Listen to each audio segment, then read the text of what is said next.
El nombre es Lázaro Cárdenas del Río, de Michoacán. Es un personaje muy importante dentro de la historia de México, pues podemos decir moderno, del siglo XX. Es un personaje que va a ser presidente después de haber pasado por las filas militares de la Revolución Mexicana. Formaría parte de lo que se llama caudillismo.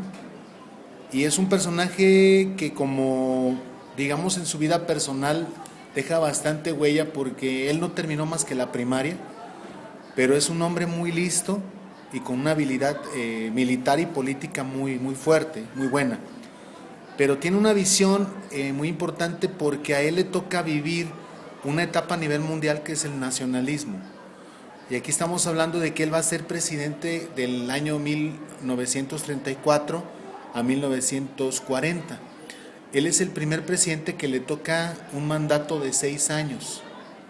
Y este presidente deja mucha huella, porque todo lo que no habían podido hacer los anteriores en cuanto a hacer una nacionalización de ciertos bienes de la nación, él lo va a promover en su momento.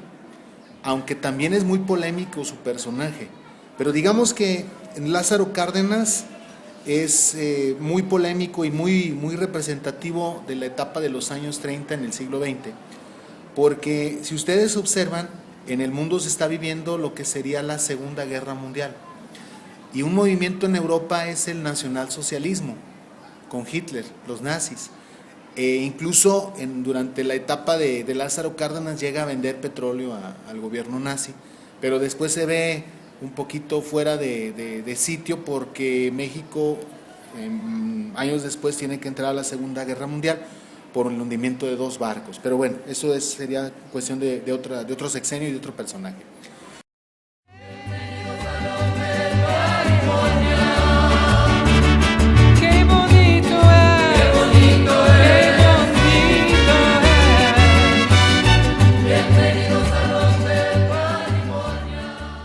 Pero Lázaro Cárdenas se da la tarea de hacer lo que ni Obregón ni Plutarco Elías Calles hicieron, que fue una reforma agraria.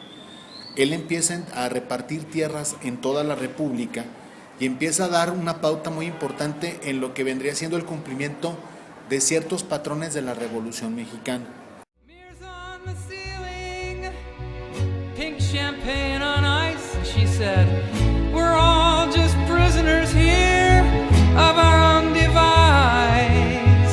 And in the master's chambers they gathered for the feast.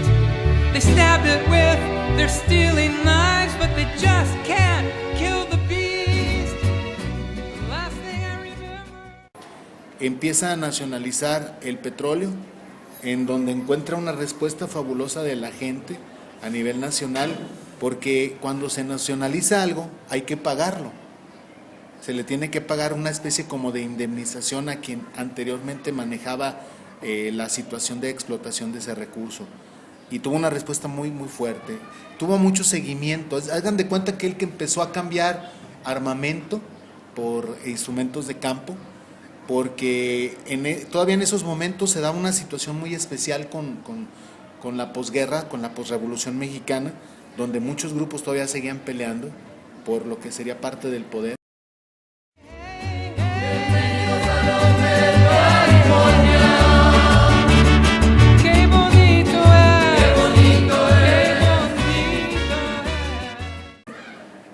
Con Lázaro Cárdenas empieza una reforma agraria, se reparten tierras, se cambia armamento por arados, y sobre todo una parte bien importante, la educación. Una educación que para él va a ser muy importante, sobre todo a las clases más desprotegidas, a la gente del campo. Pero aquí hablamos un poquito hace unos instantes del nacionalismo, y aquí empieza a aplicarse algo que no va a ser muy dado hacia ciertos sectores de la población. Lázaro Cárdenas promueve que la educación, en el artículo 3 constitucional, tiene que ser laica, gratuita, obligatoria, y le suma todavía un término más, socialista. Y al ser socialista, tiene que ser una educación que vaya impartida a las clases a las cuales en años anteriores, en épocas anteriores, no se le había hecho justicia. Y ese es uno de los problemas que va a surgir con Lázaro Cárdenas, al hacer una educación socialista, porque va a traer muchas reprimendas contra él. Por ejemplo, en el caso de Jalisco, se sucede que la Universidad de Guadalajara tiene un problema muy serio porque se divide en dos partes. Una Universidad de Guadalajara, que es la que le va a dar forma a una educación para la clase proletariada, es decir, los trabajadores, los campesinos, la gente pobre, y un grupo que va a desertar de esta Universidad de Guadalajara y que va a formar lo que ahora son los tecos, ¿no? La Autónoma de Guadalajara. Entonces son grupos de choque rivales. Uno manejaría la educación lógica para lo que sería gente pudiente y de carácter cristiano o católico, y la otra parte sería una educación un poquito más popular, más abierta. Lázaro Cárdenas, yo creo que es de los presidentes más reconocidos, incluso después de dejar su mandato. Con él se estrenan Los Pinos, que es la casa o la residencia oficial en relación a esta situación, y con él se va a venir mucho dado lo que sería el formar las confederaciones. Existe la Confederación Nacional Campesina, existe la Confederación Nacional de Trabajadores, o sea, la CTM. O sea, él empieza a agrupar a todos los grupos importantes relacionados con la política, que le va a dar incluso carácter al PRI dentro de su momento. Es él incluso quien le cambia el nombre de PNR a Partido de la Revolución Mexicana, y que después, más adelante, Ávila Camacho le cambia el nombre a PRI. Pero es un personaje muy polémico y creo que del siglo XX a nivel política mexicana considerado uno de los más importantes. Todavía a nivel incluso popular es el famoso Tata Lázaro, es el Papa Lázaro, ¿no?